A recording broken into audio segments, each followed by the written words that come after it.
Situated in the northernmost part of Great Britain, Scotland covers a surface area equal to half that of England. The Scottish landscape is much more rugged than its southern neighbour, given its relief and its jagged coastline that boasts 800 islands along the Atlantic. These geographic particularities have strongly cemented the Celtic population, to the point that the Romans, who feared them, distanced themselves by building a dividing wall. The local language, Gaelic, remains in use to this day.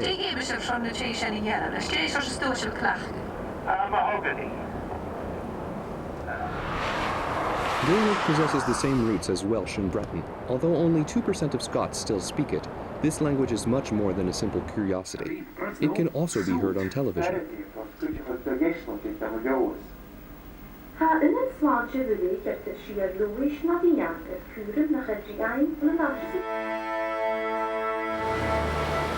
Gaelic is witness to the vitality of a culture whose parliament was elected January 1st, 2000. This political autonomy is reinforced by a dynamic economy, thanks in large part to the petroleum deposits of the North Sea. Scotland mints its own coins, and in Europe, it is the leading financial country as a result of their management of powerful retirement funds. Scotland has long defended its identity. This battle cost its Catholic Queen, Mary Stuart, her life.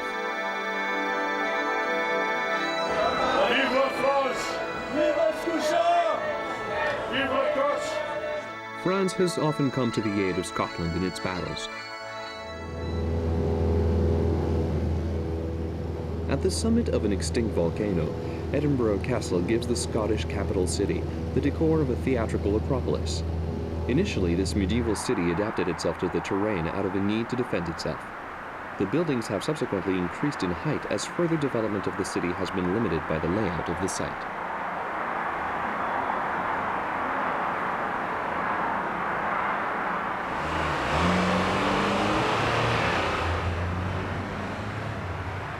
Dominating the large estuary of the Forth River, Edinburgh occupies a strategic position that has been disputed since the Middle Ages. The port of Leith offered a secure mooring as much for the Vikings as it did for the English. It has been adopted by the Royal Yacht Britannia. In the 19th century, the neighboring villages were engulfed by the rapid expansion of the city. As a result, urban planners elegantly designed the new face of a city whose classic look has earned it an eloquent nickname, Athens of the North.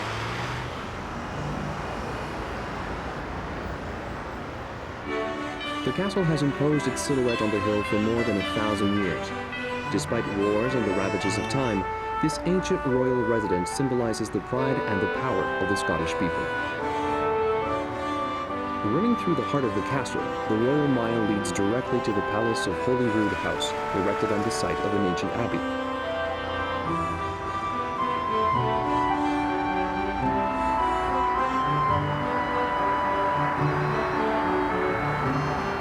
The Royal Mile actually aligns 4 streets along a 1-mile stretch. St. Giles Cathedral has been both Catholic and Protestant, which may explain why the Gothic style of the Chardon Chapel contains certain unexpected decorative elements.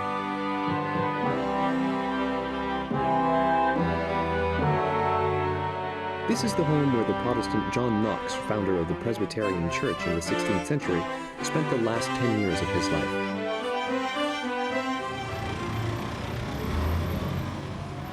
Canongate, one of the sections of the Royal Mile, was previously an independent village populated by aristocrats who were attracted by the royal palace nearby. Today, certain shops represent the local attraction. In fact, this is where a famous local candy is prepared, fudge, a soft caramel prepared in a variety of flavors. Our fudge is made with cream, with butter, with sugar, condensed milk, and it's brought to a temperature and then beaten to a certain consistency, and then it's put onto a tray and it's dried overnight, and then it's brought in here and we cut it up, and there's a display here of all our different fudges, and we have 22 flavours of our best, and this is the original Fudge House of Edinburgh. Certain hotels dating back to the 16th century maintain activities that could be traced to ancient Scotland. For example, the world-famous Shetland wool respects ancient traditions. An important movement has been launched in the search of an authentic lifestyle and the discovery of a tumultuous past. Some are perfectly at ease in this trend.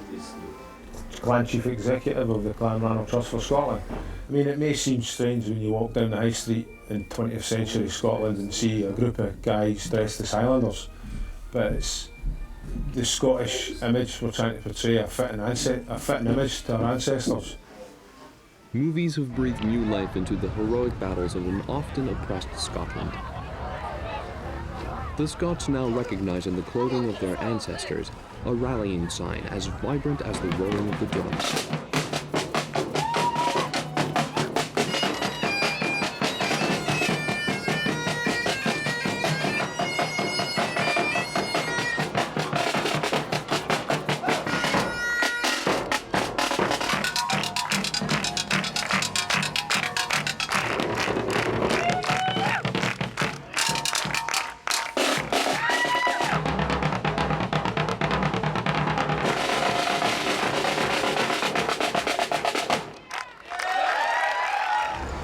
Edinburgh loses much of its austere character when August rolls around. According to the Guinness Book of Records, the International Festival is the largest artistic gathering in the world. The parallel festival, the Fringe, attracts hundreds of artists who take to the streets to promote their work. Ladies and gentlemen, at 4:20 in venue 49. Beware of hunting stars, beware for should you come upon a stump and think it's dark, well it might just be a boom. When their time was nearly up and their day was nearly done, they saw their hands unfold before the setting of the sun. Amateur groups often strike lucrative contracts, and art critics arrive in large numbers. For 3 epic weeks, 500,000 visitors join the population of 500,000.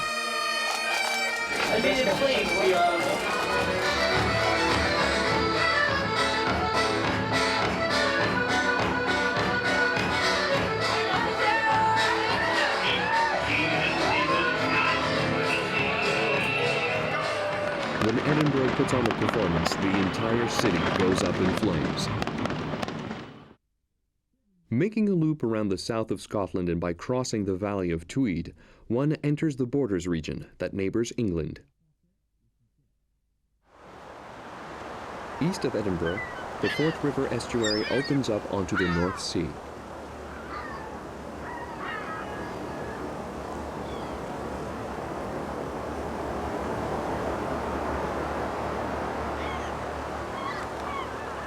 "30 meters above the sea, the red clay ruins of the Tantallon Castle are a reminder of the power of the Douglas clan. Nearby England did not tolerate their presence for very long, and this impregnable bastion fell in the 17th century after a siege of 10 days.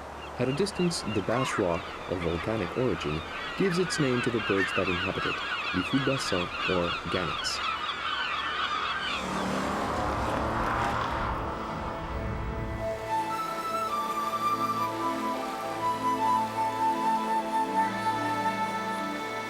Along the Tweed River is Flore's Castle, which belonged to a partisan of the Scottish attachment to England during the 18th century.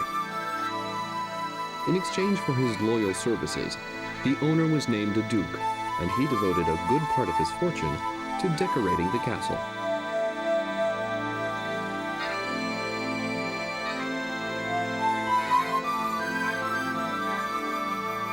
Along with remarkable tapestries from Brussels, several Gobelin tapestries from the late 17th century can be seen in the ballroom.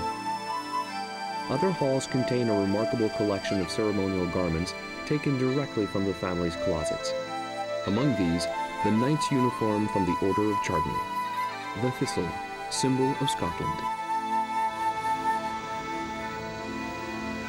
Numerous abbeys in the region, like Kelso, Dryburgh, Jedburgh, and Melrose, were ransacked by the English. They couldn't tolerate the Catholic religious posts so near their borders.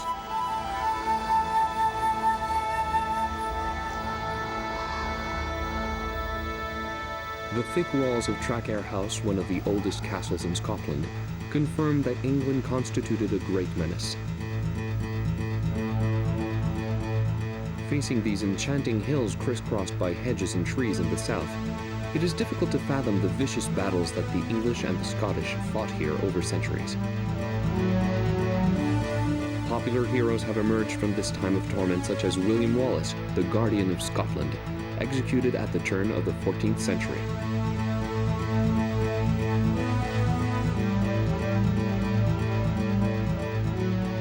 The Scottish heroes inspired a writer, the owner of the neo-Gothic castle of Abbotsford. However, it was Ivanhoe, an English knight, that provided him with his greatest glory. During the last 20 years of his life, Walter Scott lived in a home which he transformed into a museum.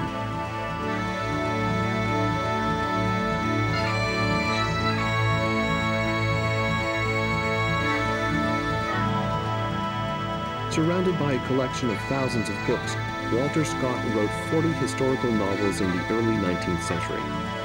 His encounter with the poet Robert Burns was decisive.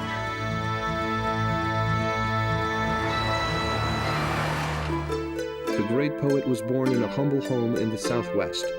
Of modest beginnings, Robert Burns expressed the national conscience of all of Scotland through poetry. Like this old bridge over Doon, the entire region inspired him.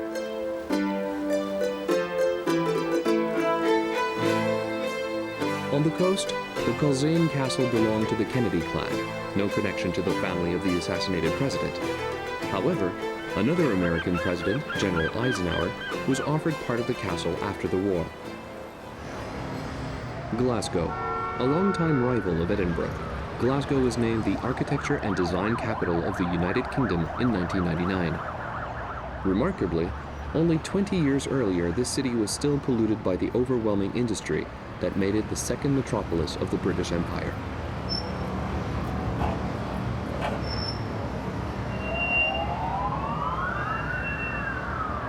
The statues of Walter Scott and Robert Burns at George Square in the center of Glasgow cannot believe their eyes. Glasgow is reborn from the ashes of its past. A past that dates back to the Middle Ages, like the remaining tower of the City Hall prison, where the traditional Mercat cross is crowned by a unicorn.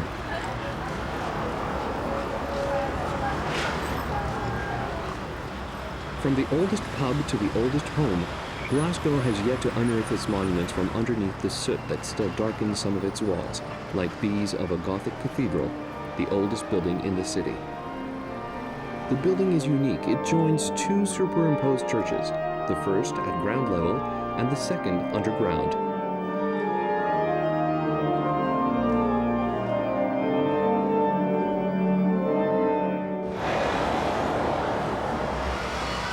Glasgow's wealth grew in the 18th century. In the merchant city, cargo originating in the American colonies arrived at its port. The merchants outdid the aristocrats thanks to tobacco and cotton.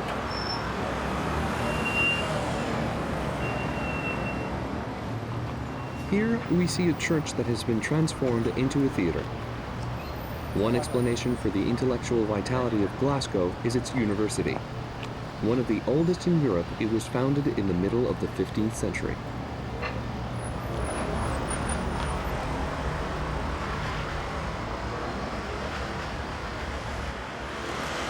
In Glasgow, the old and the new are juxtaposed in numerous architectural creations. The city owes much of its notoriety to the local architect Charles Mackintosh. In the late 19th and early 20th centuries, he designed numerous buildings such as the Lighthouse, which is presently the site of the new design center.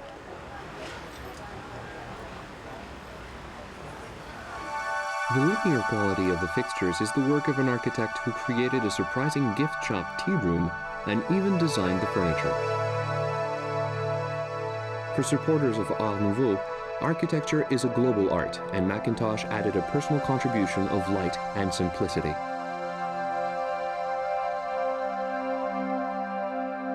The Glasgow School of Fine Arts represents an absolute masterpiece by an architect that was able to combine stone, wood, glass, and metal in one functional movement. Mackintosh was only 28 years old at the time. Misunderstood, he left Glasgow and moved to London, where he lived until his death, forgotten almost by everyone.